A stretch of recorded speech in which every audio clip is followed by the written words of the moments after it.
तुलसीदास द्वारा रचित शीर्षक धनुष भंग भाग 3।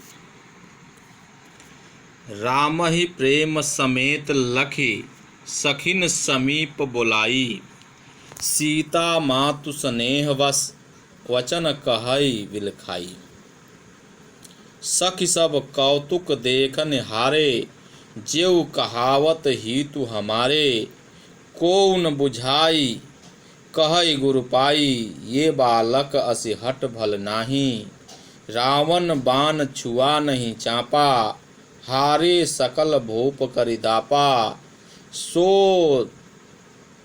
धनु राजकुंवर कर देही बाल मरा की मंदर लेही।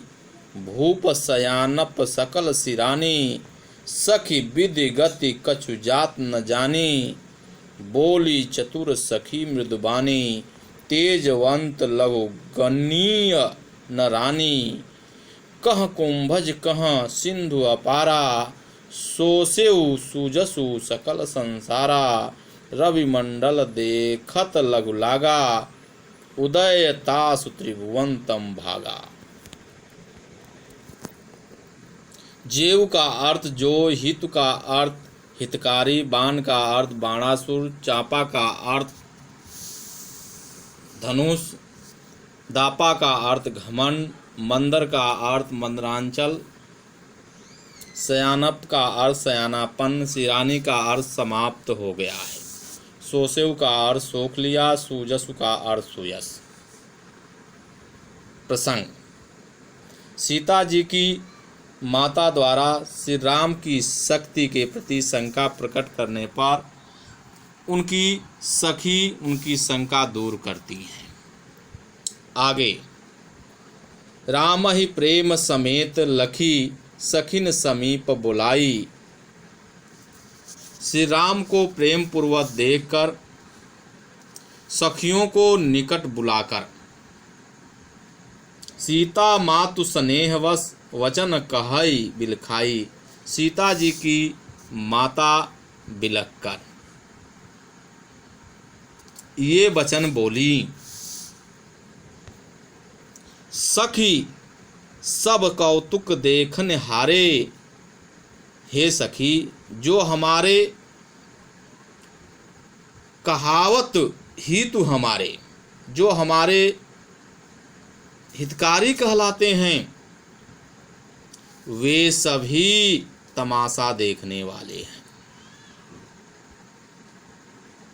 को न बुझाई कहई गुरु पाई ये बालक असि हट भल नाही।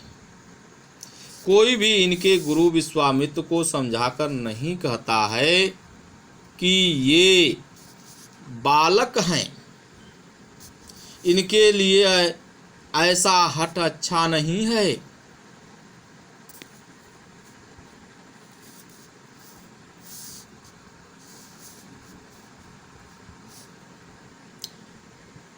रावण बाण छुआ नहीं चापा हारे सकल भूप करिदापा। रावण और बाणासुर ने जिस धनुष को छुआ तक नहीं,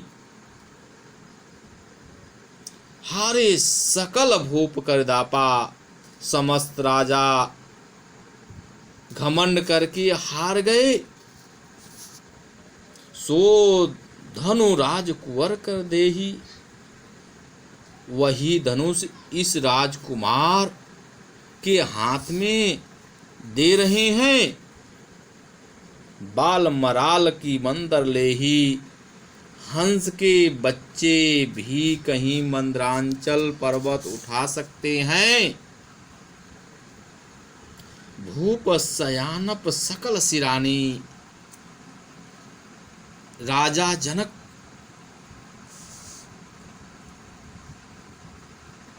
का भी सारा सयानापन समाप्त हो गया है। सखी विधि गति कछु जात न जानी। हे सखी, विधाता की गति कुछ जानने में नहीं आती।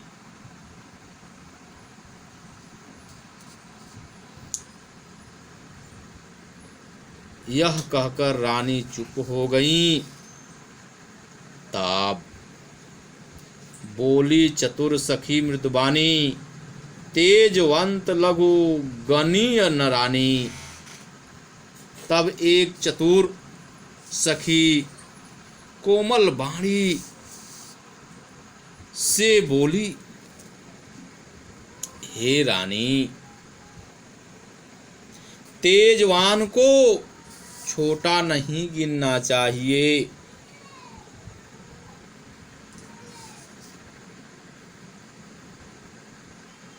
कह कुंभज कह सिंधु अपारा, सो सहो सुजस सकल संसारा। कहाँ घड़े से उत्पन्न होने वाले मुनि अगस्त,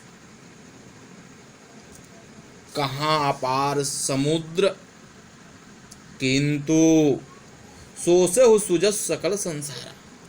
किंतु उन्होंने उसे सोख लिया जिसका सुयश समस्त विश्व में छाया हुआ है।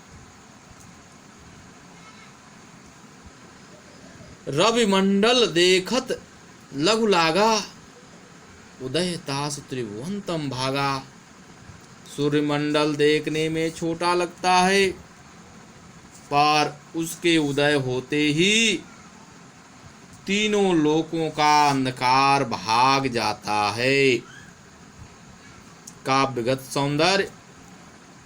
रानी सुनैना स्वीकार करती हैं कि विधाता की गति विचित्र है। भाषा अवधि है, शैली भावात्मक है, गुण माधुर्य है, रस वात्सल्य एवं भक्ति, अलंकार अनुप्रास, छंद दोहा और चौपाई है।